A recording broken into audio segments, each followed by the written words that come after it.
Welcome back to the 27th annual Phyllis Schlafly Collegians Summit. As I tell you every time I say that phrase, we're virtual this year, but next summer we'll be together in person. So stay close to us. Sign up for all of our emails, phyllisschlafly.com, and stay connected. Also, we have internships. You heard Mike Davis of the Article 3 Project say, come out and get an internship. We have internships in our Washington, D.C. office. We'd love to have you get involved. Go to phyllisschlafly.com/internships. By the way, if you would like a copy, I've got a new book out. It's called Top 100 Promises Made, Promises Kept. It's a very handy guide to what President Trump said he would do and what he did. And so if you want a copy of that, just email us directly. You can hear our next guest coming through, by the way, just in a minute. And so we'll send you a copy of that. So email me directly, ed@phyllisschlafly.com, or get in touch in the comments, and we'll send you a copy of that so you're ready to tell your friends and family. Our next guest is Jack Posobiec. Jack Posobiec, I think he's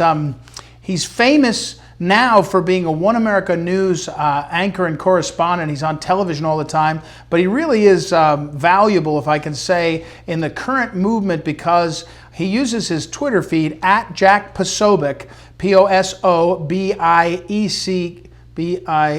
got it? Jack Posobiec, at Jack Posobiec, as he's incredible. He breaks stories, he's a networker, really valuable stuff. So he joins us now to talk, he's going to join us in a moment to talk about Antifa, what he's seen, and what's happening in the country. And again, I'd say follow him on Twitter at Jack Posobiec. Also, if you know how Twitter works, you start to follow Jack, you'll see who else to follow. He is tweeting and retweeting the key folks that are valuable, that are important for breaking news. So again, at Jack Posobiec, and also watch him on One America News. One America News, by the way, if you don't get that, if your cable network doesn't get it, if you're home at your parents' house, they have a free service right now. You can sign up for, forget how long it is, a month, maybe through Election Day, and so get One America News. They also cover all of the president's rallies. They don't cut away for the 5 or something that they did the other day on Fox News. Makes me crazy. So we've got Jack Posobiec. Oh, no, hold on. Jack's only on audio? He's audio only. Okay, Jack's audio only. Is it going to stay that way? Okay, Jack, I think we're audio only with Jack. Jack, how's it going? Hey, Ed, really appreciate you having me on. You know, it's amazing that you've got me here because it turns out that this is one of the only ways being here with you on this broadcast, because I have just been, for the first time ever, locked out of my Twitter account. Twitter has censored me for 12 hours because I was so brazen as to share images from the Hunter Biden leak that came out in the New York Post today. So a media outlet, a journalistic outlet, published images from Hunter Biden today, right? They ran it through their outlet, and Twitter is censoring everyone who posts from it. Wow. Well, and you're not a guy that has 50 followers or even 50,000. You've got 1 million followers. So let's talk about this for a moment. What's it say, Jack, to you? You know, again, I was describing you and talking about your sort of trajectory. You were served in the military. When you got out of the military, you started to communicate. You had a kind of platform with Twitter, and then you became a television journalist. But what does it say to you that Twitter is silencing folks like you so dramatically? Yeah, look, they are putting the thumb on the scales of this election. And it's something that conservatives are going to have to decide whether or not they can square with. Because when we talk about freedom, when we talk about freedom of speech as an ideal, as a principle, that doesn't just mean freedom from the government. That means freedom from powerful oligarchic corporations. And they have become monopolies. When Teddy Roosevelt went after the monopolies of his day, he called them the trusts. And then he became known as the trust busters, right? That's what he did. When Ronald Reagan did his antitrust regulation action against the telephone companies, long distance companies, all right? This has been done by Republicans again and again in the past. And I think it's time that Republicans and conservatives, yes, we are the free market side, but that also means competition. We stand for market competition. And right now what we have is a monopoly power over communication in the 21st century that is enjoyed by these people in Silicon Valley who are making up the rules as they go along, and it has to stop, and it certainly has to stop as we are within 3 weeks of an election. That's what I was going to say, Jack. And you I should have said in the Navy you were an intelligence officer, and so you come at this as Yes, a professional messaging guy, knows what's going on.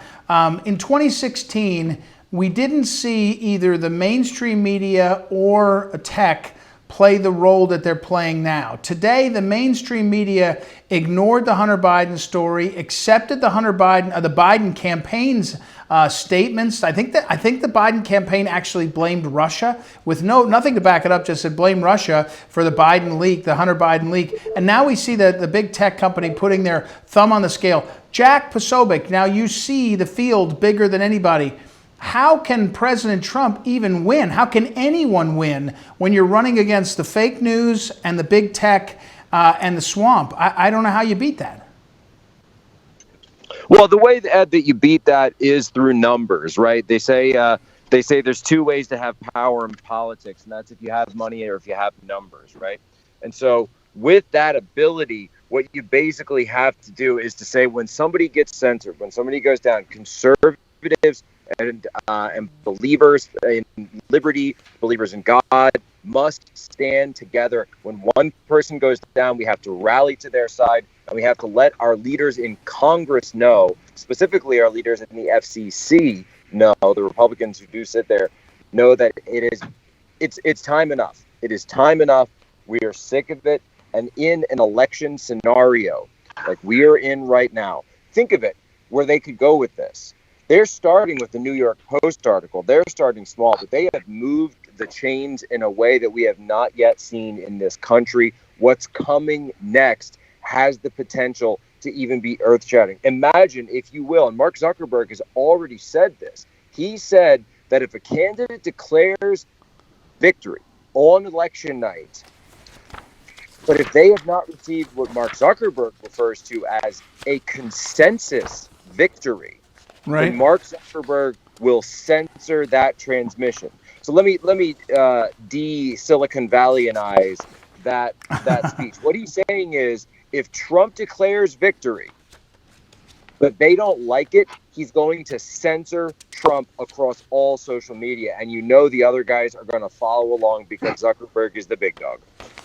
We're talking with Jack Posobiec on Twitter at Jack Posobiec, although it's locked right now, I guess, for 12 hours. I still can't believe that, Jack, that happened. And also, it's myself, and it's not just me, by the way. This isn't, I'm not just here, singing a little violin for myself. It's also James Wood, the incredible actor James Wood, incredible conservative, incredible patriot, and also the absolutely wonderful Kayleigh McEnany has also been locked out of her account for posting this article about Hunter Biden. They do not want anyone knowing about this article, about his dirty dealings in the Ukraine while his father was vice president, and the fact that we're seeing in these emails that his dad knew a little bit more about it than he let on. Remember, Joe Biden told us at the debate, he told the American people on the national stage that he had nothing to do with Burisma.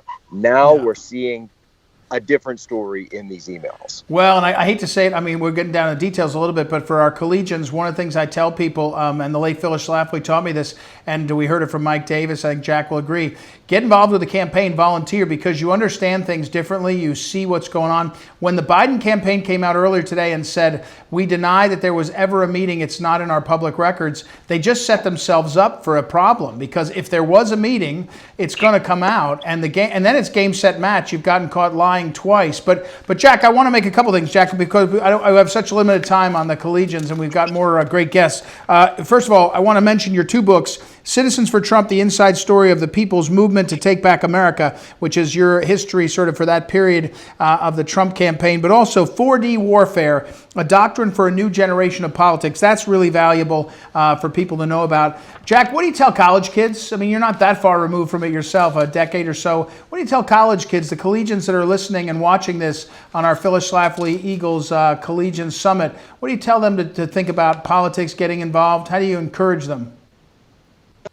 Well, I'd say two things, right? First of all, that, if you think long and hard if you want to get involved or not. Understand that we do live in a society right now that if you come out as a conservative, as a Republican, as a Trump supporter, as a devout Christian, all right, we live in a society where many institutions will not have your back if you cross them. We just saw a police officer, a chief of police of Lancaster, Pennsylvania, had to resign. He was fired basically by the city council over his wife saying that she supported Donald Trump. So just understand the situation that we are in and the fact that so many times people have come forward and started these sort of anti-conservative swarms, these harassments against people on campus or online, cyberbullying campaigns, and the universities will not do anything. Now, that being said, to the courageous ones who do step forward, remember what Andrew Breitbart said, the late, great Andrew Breitbart. He said, walk towards the fire, because when you walk towards the fire, others will see you doing it and know that they can too. So if you want to be that person who can be an example, who can walk towards it, who will expose what's going on campus, who will expose what's going on in their voting precincts throughout the election, especially in these swing states. I'm from the Philadelphia area, and let me tell you, we've got a little bit of shenanigans that go on around election time. You know what I mean? Yeah. And so for those people, look, every single person listening to this right now on this transmission, this incredible transmission, it's so great that you're doing this on the eve of the election, that you have a cell phone, you have social media, you have a camera on you at all times, you have a video camera. You have the ability, every single one of you has the ability to shift the direction of this election. Think about it. The emails that came out today from Hunter Biden were from a guy who works at a laptop repair shop. A guy who works at a laptop repair shop. He saw something, he said something, he took action. Understand that that is what it takes to shift things, and that every single person, doesn't matter how many followers you have, it doesn't matter how many how many likes you get, if you find that thing and you share it, you have all the power you need right in the palm of your hand. All right. Hey, Jack, thank you for making time, especially since you got locked out of Twitter today. Jack Posobiec will put all your social media up. And again, I encourage people to both to follow you and read the book, especially the book 4D Warfare. Jack, thanks for taking the time. And we'll always have plenty of time for Ev Martin. That's a great people. You're nice. All right. Thanks, Jack. Stay well. God bless. We appreciate it. That's an incredible story, by the way. That's amazing that happened tonight. You got to know, Jack Posobiec's Twitter feed is very, very influential. The president retweets him regularly. He's noticed by the White House. So this is a story that we're going to see more about. We're going to hear more about. Okay, I'm going to go to